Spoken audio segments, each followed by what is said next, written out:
রাকিব 500 টাকার নোট। এই কি করতেছ তুই এগুলা? কি করব? 500 টাকার নোট। সমস্যাটা হইলো গিয়া টাকা পয়সা পাইলে কখন রাস্তায় ওই যে কি তুই পকেটে ঢুকাইছিস কি? পকেটে না, এটা তোর কাছে রাখ। আচ্ছা আচ্ছা 500 টাকাটা যদি তুই হাতে নিলি, এই বেটা এদিকে টাকা, বল। এই 500 টাকা হাতে নেওয়ার কোনো রাইট আছে আমাদের? না না রাইট নেই। এটা কার হইতে পারে টাকাটা কত তুই?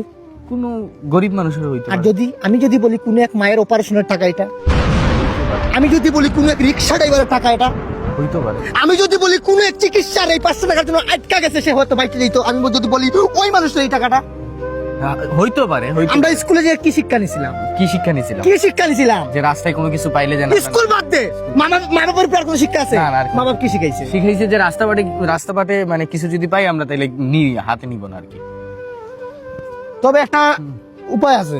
আমি এই জায়গায় যদি রাখুস কোনো চুটবাট পাড়া এসে যদি নিয়ে জায়গা তখন কি করবি? Exactly right. এটা আমার মনে হয় কোনো ভিক্ষুকরে দিলে। একবারে সঠিক কথা বলছিস, মানে তোর কথাগুলো আসলে যৌক্তিক কথা। কোনো একজন ভিক্ষুকরে যদি টাকাটা দেই আমরা তাহলে কাজে লাগবে। চলো চল ভাই, আল্লাহর রাস্তায় কিছু দেন না ভাই। তুমি কি গরিব? ভাই গরিব মানে পুরা গরিব তুমি কি ভাত পাও না? না, সম্ভবই না। মানে তোমাকে আমি 500 টাকা দিলে তুমি তো মানে খুশি? পুরা খুশি ভাই। তুমি তো ভিক্ষুক। জি ভাই। এনো 500 টাকা। ভিক্ষার পর্ব শেষ, খাই আসা।